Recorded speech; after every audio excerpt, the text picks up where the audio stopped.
them out. And I think Dr. Miller had something she wanted to show us that speaks more about access to food. I do, thank you, Marcel. So the site that you see up on the screen right now is something called southsidehealth.org, which is some of the work that's going on through the Urban Health Initiative at the University of Chicago.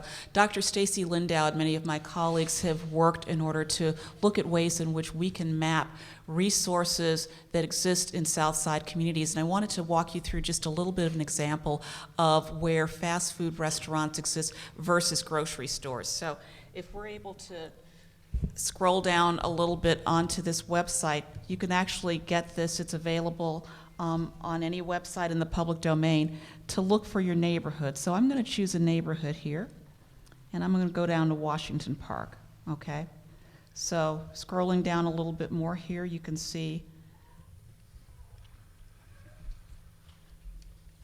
I think I just lost my connection, a map of Washington Park, and then I'd like to choose my field of what's available. So let's go down here to the dining category. What would you like for me to pick? Fast food, restaurant, bar, grill, cafeteria, or bakery here? Fast food. Want fast food? Fast food in Washington Park. Look at the way that that map lights up for fast food in Washington Park, okay? If I can get to it, I'm going to take you back up here, and let's see if we can find out where retail is located, okay? How about grocery stores in Washington Park? We're going to see a little shopping cart come up to see where that's overlaid on the fast food restaurants. Not very many grocery stores exist in Washington Park, do there? Are there? Okay. Okay, I'm going to scroll up here a little bit more. Let's see if we can drag this down. Okay. Hyde Park. Right there. There we go. Thank you. Okay. So we've got Washington Park here. Again, fast food restaurants here. Few grocery stores that we have here. And the map that you see here can actually either enlarge or shrink down so that you can see exactly where places are located.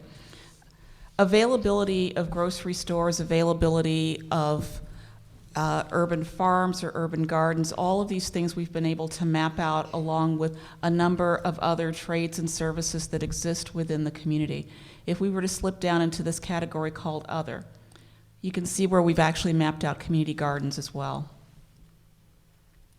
So look to see where the little trees have come up here. Community gardens in West Woodlawn in the Woodlawn community. Okay. Washington Park. See any community gardens in this area here? No? One community garden you see in this area here? See very few. More so in the Woodlawn community. You see them certainly coming up here in Hyde Park, a little bit here. But again, the availability of people to get fresh produce and fresh vegetables, I think really speaks to the issue of behavior, in that when the minister Muhammad said that when you know better, you do better, but it's not just a question of knowing, it's a question of what do you have available to you? What's affordable? Can you access it? If you can't get to it by bus and you don't have a car, what does that mean for you? Absolutely. Can I just show that map real quick? I want to, hey everyone, not a map person. Don't make fun of me, Nicole. How do we exit? How do we exit here? Yeah. So I just want to show a map, though, briefly, too, of the larger Chicago area. There's Here's a your PowerPoint. present. Right here. Whatever the PowerPoint is. No, that's a flyer. No, next one. This is you. Yeah. Oh, the next PowerPoint. Yeah, there we go. All right. Oh, no. Can we not edit your stuff? Just View full view it. Okay, so I just wanted to show the larger map of the whole area of Chicago when it comes up, just so that we can see how outrageous this issue is specifically in Chicago. Many of you have probably seen it, but it's just something that we need to note. So, because we just talked about the south side of Chicago, but also to note, what's the large area number one up there? What side is that? West Side. West Side too, right? For sure. So that definitely affects us. And let me show you the next slide here too. Okay, so in that red on the left is food deserts, right? And on the right, I don't know if you can see the color that largely overlaps with those areas known as food desert. What race is that? Black people. There is a direct overlay. This is outrageous. And it is right here on a map that we can see in plain sight of what we do not have based on where we live and our race in this city, correct? Wow. So I just wanted to show that in addition to the South Side map. And to beat that horse some more, I just want to say, you know, Brother Byron highlighted Jim Crow. And although Jim Crow segregation has been banned, that those persistent practices of disinvestment and economic discrimination are present in our communities. Absolutely. And it's seen from the lack of grocery stores, grocer redlining, we like to call it, the lack of goods and services, poor quality education, poor quality schools, and housing, and the like. So it's important as we talk about food justice, it's always important to elevate the conversation, which I'm so happy Byron did this film, because oftentimes you get on these panels and they just want to talk about food justice in isolation, as if the larger sort of ongoing social, racial, and economic injustices don't matter. So, but what Dorian and Dara just highlighted really points those facts out to us.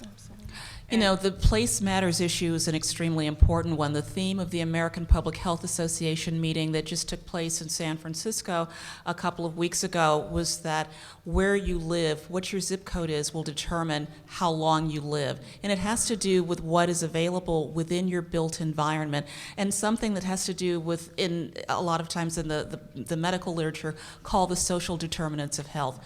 It's not just about whether or not you go to the doctor or even have health insurance, but it's about if you have a job, where do you work, who is in your life that can help to support you, what is your community like? And the kinds of issues that Dara and Sheila just pointed out have to do with place-based issues that help to support health.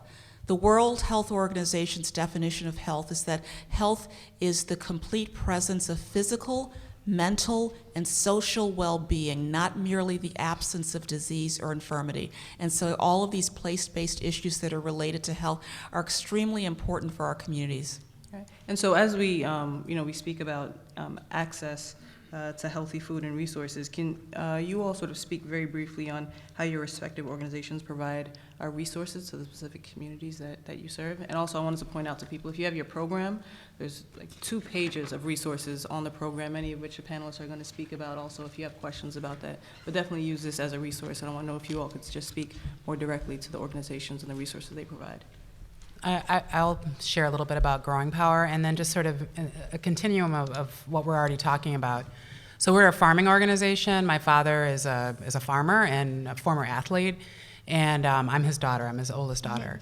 And was in the film. And he was in the film. Yeah. But I came kind of late back to farming. I grew up farming and eating all that good food and also eating some bad food, and I'm the one in my family who has a weight problem. So that's something that I've always struggled with, and I know there's a lot of people here who either are directly or whose family members are, and it really is about the food you eat. It's about the food you eat. It's about how active you are.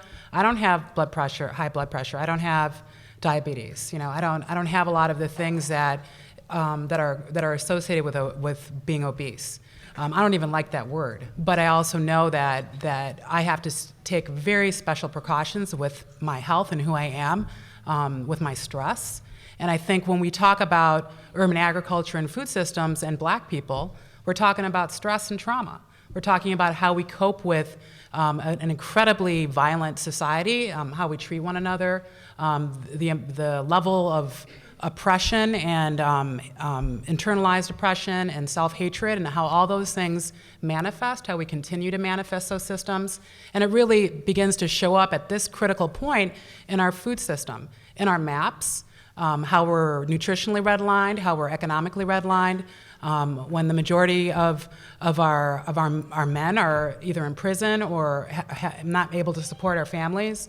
I mean, these are critical issues within our community, and we really believe as an organization that you can address and fix those things through developing a community-based food system. You can do the healing work, you can do the anti-racism work, you can do the nutritional education, you can work and reclaim our youth, which is a core of what we do here in Chicago. We can employ folks through food system. We believe it is an economic engine, not just for the money you can earn by selling the food, but by creating and regenerating communities in the spaces, reclaiming our spaces, and transforming them into beautiful, holistic environments that really kind of interrupt a lot of the violence that's happening. So I hadn't planned to speak today. I had one of our oldest youth corps members, who's now a full-time staff as of the summer, was supposed to speak today.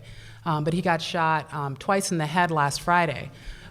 So this is what our youth are facing. So, you know, we can talk about that we shouldn't eat fried chicken anymore and all these things, and I think that's true. We certainly have to moderate it, chew our food more, all these important things. But at the same time, you know, when your day-to-day survival is really at risk, and that's what's happening in our communities, you know, what are we fixing? You know, are we fixing what people are eating, or are we fixing these larger social challenges that are happening that are daily killing our kids? Literally killing. And, you know, and watching our elders really like kill themselves because they can't do anything about it. You know, and that's that combination. So, you know, you can have someone who looks like me, who, you know, and I lived on the west side, I lived in K-Town for 7 years. And it was hard to walk around my neighborhood. It was hard to hard to walk around. You know, when I had my son, I really felt like I had to move with the resources and the education and the responsibilities, the stress of my position. It's like I have to live in an environment that I can walk around and release stress and kind of have a shift. I had the choice, I had the privilege of being able to do that. And there's so many people in my life and in my communities who do not have that choice. That do not have the choice to live in an environment within a year without trying, you can lose 50 pounds of stress. You know, so without trying. You know, so this is the reality of how we, as a people, we survive. You know, my system, I'm gonna survive. You know, I may not look the way that I would love to look, but I'm gonna survive. You know, and that's the thing that's really intense about who and what we are, is that even through these struggles, and I know that, you know, Byron, you know, just, it's heartbreaking when you know these things, there's things we can do differently, but it's so hard to do the different thing when you're just trying to stay alive. And I think one of the beauties of the movie is that not only is food brought back as memory, but food is brought in as comfort.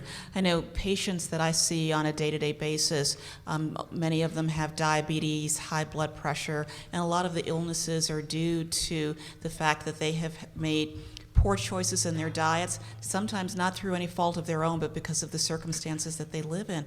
But oftentimes the issue of food as comfort has come up for them, and some of them have said, I am willing to sacrifice 5 years off my life, 10 years off my life, by being able to continue to do the things that I do right now. And when I counter to them, but what is that life going to be like? If you have diabetes, and if you're looking at being blind, going on dialysis, possibly having a leg amputated because of problems with your circulation, will that be a life that is worth living to you? Because it doesn't mean just because you're going to have a shorter life that the quality of that life is going to be the same as it is right now. That's very true.